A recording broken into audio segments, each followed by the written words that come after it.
I've been fishing all my life, born and raised on the Chesapeake Bay.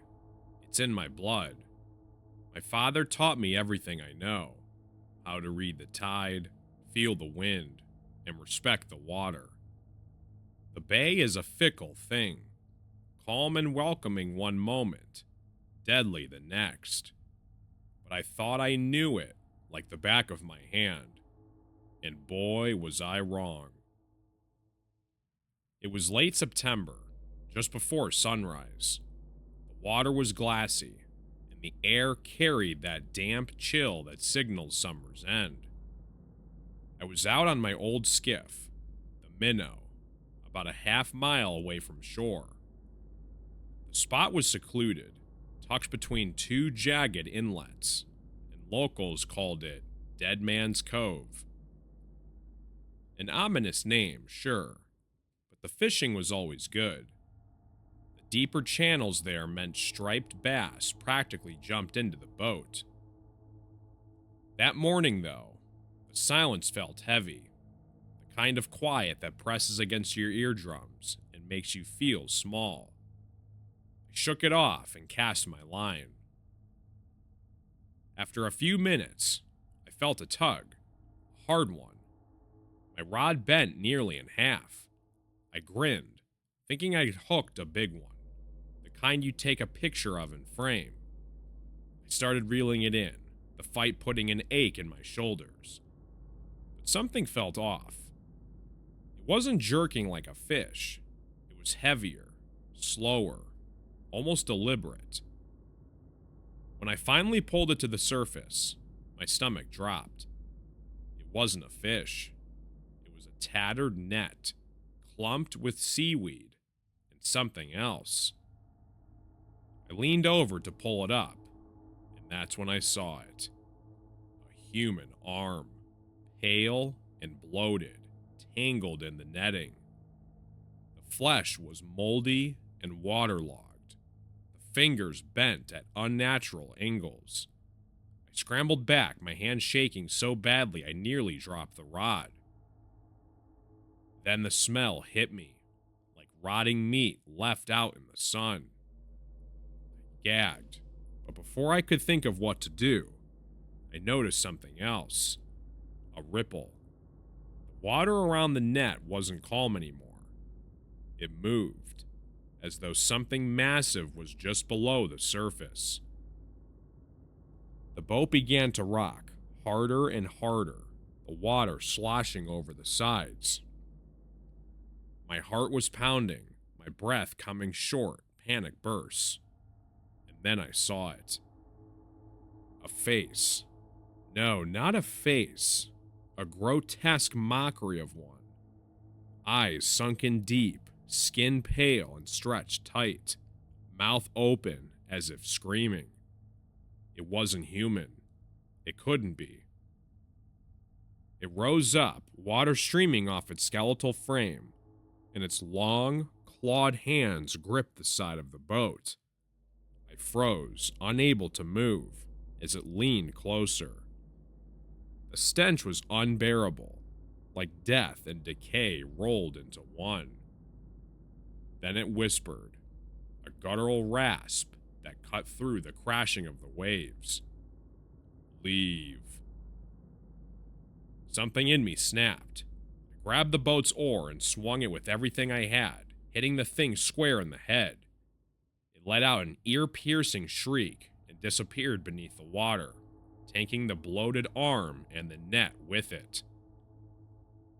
I didn't stick around. I gunned the engine and sped back to shore, the boat slamming against the waves.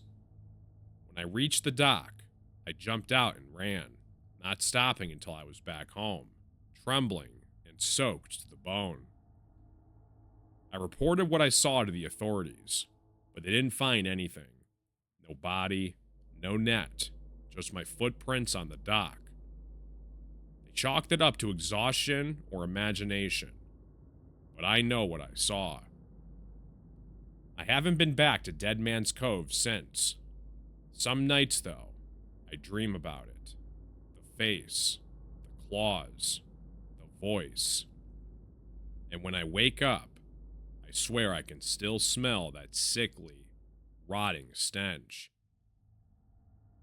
The bay may seem calm and welcoming, but there are things in those waters, things that shouldn't be disturbed. And if you ever find yourself at Deadman's Cove, do yourself a favor. Leave before the shadows find you.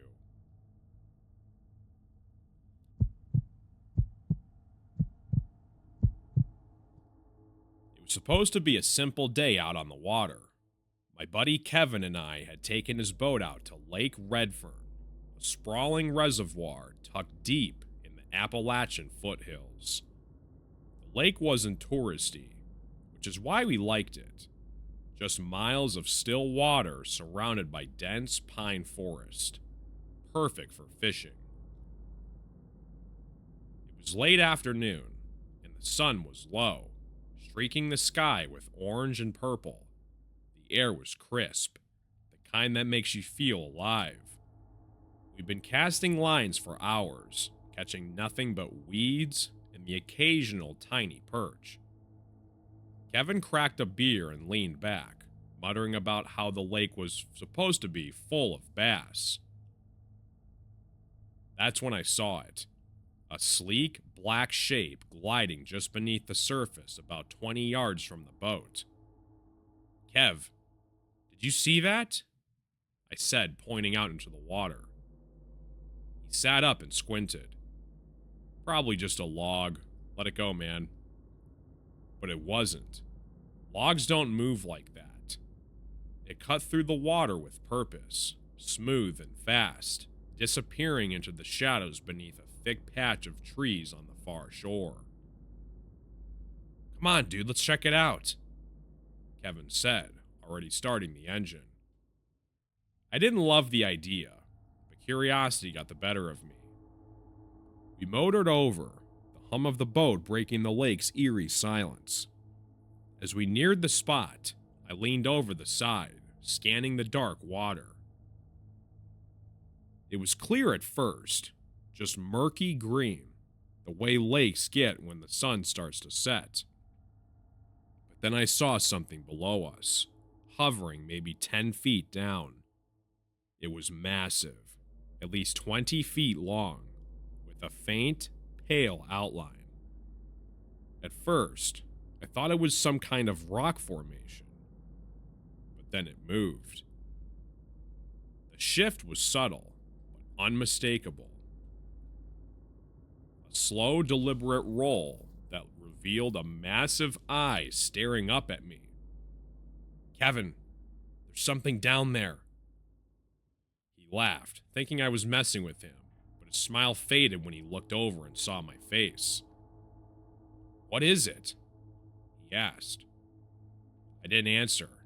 I couldn't. My mouth was dry, my chest tight. The eye was unlike anything I'd ever seen. Milky and lidless, with veins that pulsed faintly in the water. Then the thing began to rise. At first, it was slow, almost graceful, but as it got closer, its true size became horrifyingly clear. Its skin was gray and stretched tight over a bloated, unnatural frame. Thick, rope-like tendrils extended from its body, writhing and curling like they had minds of their own. Kevin shouted something, but I couldn't hear him over the rush of blood in my ears. The thing was just below our boat, and the water around it began to churn violently, like it was boiling. The boat rocked so hard, I nearly fell overboard. Suddenly, one of the tendrils shot up and wrapped itself around the side of the boat. It wasn't slimy like I'd expected. It was rough, like sandpaper. Kevin grabbed a paddle and swung at it, but the thing didn't even flinch. Then, without warning, it let go. The boat lurched violently, sending Kevin sprawling onto the deck. I looked down and saw the creature sinking back into the depths of the water, its massive body blending into the darkness. For a moment, everything was still. The water calmed, the boat stopped rocking, and all I could hear was Kevin's ragged breathing. "Let's get out of here now," he said, his voice trembling. We didn't waste a second. Kevin gunned the motor, and we sped back to the dock as fast as the old boat would let us. When we finally reached shore, we didn't say a word to each other. We just sat there, staring at the lake as the last light of day faded behind the trees. I don't know what we saw that day, and I don't want to know. But I haven't been back to Lake Redfern since, and Kevin sold his boat a week later. Some things are better left undiscovered, and some waters should stay undisturbed.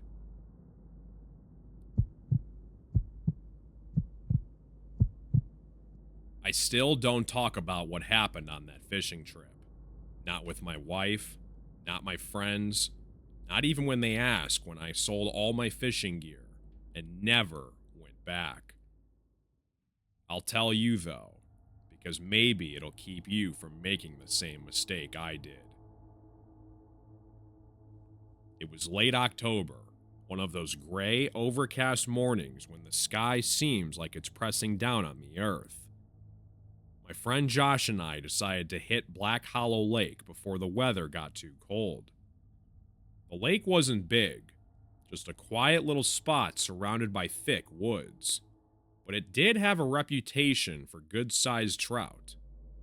It was the kind of place where you'd only see a couple of other boats if you were lucky, and that day, we didn't see a soul. The lake was completely still.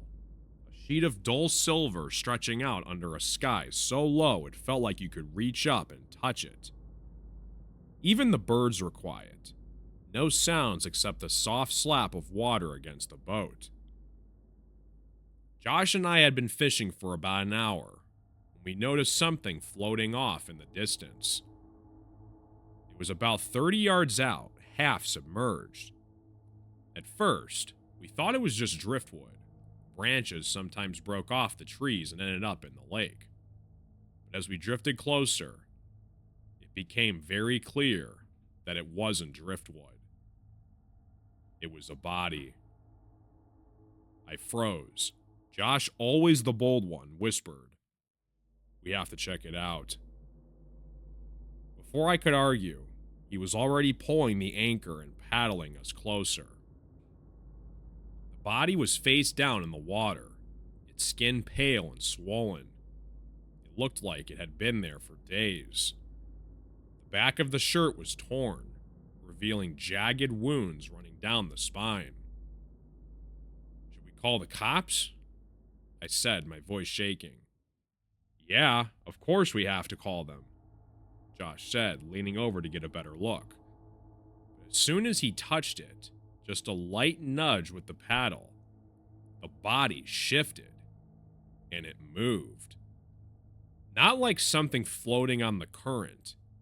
It twisted, slowly, almost lazily. It rolled onto its side, and I'll never forget the face. The skin was bloated, waterlogged, but the eyes, God, the eyes. They weren't glazed over or lifeless like you'd expect. They were wide open, staring right at me, and they were angry. Before either of us could react, the body lunged. I swear it lunged. 1 second was floating out in the water, and the next, its arms were out, clawing at the edge of the boat. Its fingers were blackened, the nails jagged and broken. Josh screamed and swung the paddle, but the thing didn't let go. Its grip was so strong it tipped over the boat, water sloshing over the edge. The smell was unbearable, like sewage and rot all at once. I scrambled for the tackle box and grabbed the biggest knife I could find. Josh was yelling, hitting it over and over, but it wouldn't stop. Its head snapped toward me, those eyes burning into mine, and I swear it smiled. Just a little, but enough to make my stomach turn. I don't know what came over me, but I lunged forward and stabbed it right in the chest. The thing let out this horrible, wet choking sound and fell back into the water. It sank quickly, leaving only a few ripples behind, like it had never been there. We didn't wait. Josh fired up the motor and we sped back to shore, our hands shaking so badly it was a miracle we didn't crash. We called the police as soon as we hit land, but they didn't find anything. No body, no signs of a struggle, just our muddy footprints on the dock. They said it was probably a dead animal or imagination, but we know what we saw. I haven't been back to Black Hollow Lake since. Josh moved a couple states away, and I heard he doesn't fish anymore either. Sometimes, though, when I close my eyes, I see that face again, and I can still feel those eyes staring at me, like they're waiting for me to come back.